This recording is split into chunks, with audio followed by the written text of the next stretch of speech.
Hello mga housewife! Anong dinner nyo ngayon?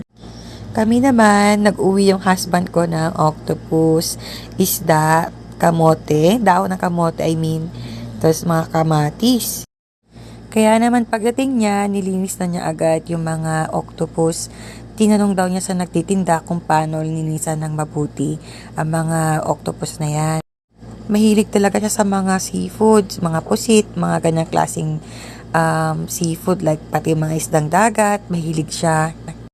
Pero ako, hindi ako kumakain ng pusit at ng ganyan kasi para magkalahi sila. Sumasakit kasi yung tiyan ko. 2 times na ako napunta sa ER nung time na kumain ako ng pusit. So, na-trauma na ako. Hindi na ako kumakain. Kaya siguro sabi niya, iprito namin yung isda para sa amin ni Mohi kasi nga hindi kami nakain ng ganyan. Nag-crave daw siya kumain ng pugita kasi ang dami niyang napapanood sa Facebook na mga kumakain ng ganyan. Kaya gusto din daw niyang matry.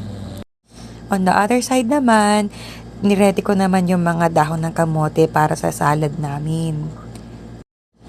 Tapos nag-prepare na din yung husband ko para sa mga kamatis or yung pang lagay namin sa salad na kamote. Kasi masarap yan with bagoong and onions. Tapos na pala akong magtanggal ng mga dahon at gano'n din yung asawa ko. Tapos siya maghiwa. So next time, magpiprito na ako ng mga isda. Ayan, tumalsik yung mantika dyan. Sobrang nagulat ako mga ka-housewife. Kasi ang lakas talaga nung pagkatalsik nung mantika. Nagulat ako, napasigaw ako at napasabi ako ng masamang salita. Char, pero true.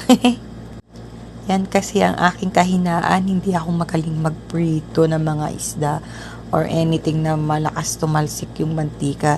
Yan ang kahinaan ko. Pero habang nagpiprito ako, yung husband ko namumblema kasi hindi niya alam kung paano lulutuin yung kanyang mga octopus. Kasi sabi ko, hindi ako marunong magluto ng octopus. Hindi nga ako kumakain nun, tas magluto pa kaya. Kaya todo sa pag-search yung husband ko sa Google or sa YouTube kung paano magluto ng adobong pugita. Nasakto naman na wala kaming internet connection ngayon kasi yung PLDT namin nagkaroon daw ng problem sa mainline. Tapos ang hina ng data ng husband ko so nahirapan siyang mag-search. Ayan, nabubulol na naman ang person. So, na-try kami mag-call a friend. Tinatawagan namin yung nanay ng husband ko. Pero hindi sumasagot. Busy yata. Yung ate ko naman, nasa meeting daw. At hindi pa din daw niya kabisado ang pagluto ng octopus.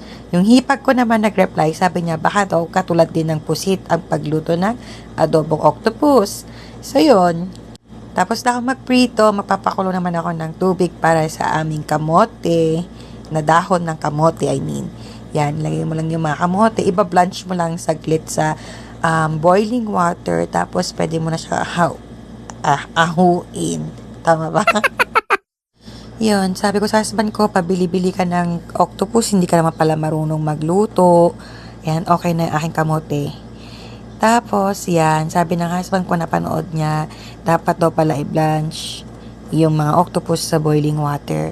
So, ginawa namin yung ganyan. Nagpakulo kami ng water. Tapos, isasawsaw mo lang yung mga octopus hanggang sa parang mag-curl yung mga, yan, yung mga kamay niya. So, ayan, ipapainit lang yung mga octopus. Iba-blanch lang yan ng ilang seconds or a minute. Tapos, pag okay na yan, tsaka naman niya ikakat into small bite pieces. Yan, sabi niya napanood daw niya. Tapos yun, kinat na niya sa small pieces yung mga galamay ng aming octopus or ng kanyang octopus. Habang naghihiwa yung husband ko dyan, basta sinasabi niya sa akin, basta maggisa ka lang ng pang-adobo, tapos may sauce na siya, tapos ilalagay lang natin tong mga octopus. Kaya sabi ko, okay. Sabi ko, your wish is my command. Or your command is my wish. Char. So, ayan na nga. Nagigisa na ako ng bawang, tapos sibuyas. And, naglagay din ako dyan ng ginger. Tapos, yung husband ko, gusto niya daw sobrang gawin kong papulahin yung mga yan. Sabi ko, pag ginawa ko yun, masusunog na sila. Sabi niya, ganun daw yung napanood niya, namumula daw. Sabi ko, baka may iba namang ingredients yun. Kaya yan, naglagay na lang ako ng soy sauce. Kasi sabi niya, pang adobo daw. So, naglagay ako ng soy sauce, tapos mix ko na lang. Tapos, konting water. And then, naglagay ako ng pepper, salt and pepper. Tapos, tanong ko siya kung lalagyan pa ba to ng sugar. Yan, minix ko lang. Tapos, later on, nalagyan ko din siya ng konting vinegar. And then, nag-decide din ako na naglagay ako ng sugar. Kasi sabi ko, adobo, di ba? So, ayan, minix ko lang siya hanggang sa kumulo. Tapos, nilagyan na namin yung mga octopus. Sabi ng husband ko, lutuin daw namin ito ng slow fire or slow heat. So, binawasan namin yung init ng induction that time. Pero sabi ko, sobrang tagal naman. So, nag-decide na naman ako na pinalakasan ko hanggang sa kumulo na yung mismong dish o yung sabaw. Yan, minix ko lang siya. Tapos, nung kumulo na mga around 2 minutes, okay na. Ayan, ready na ang aming dinner. Masarap to pag may kasamang malamig na soft drinks. So, thank you for watching mga ka-housewife. Please like and share my video. Thank you. Bye!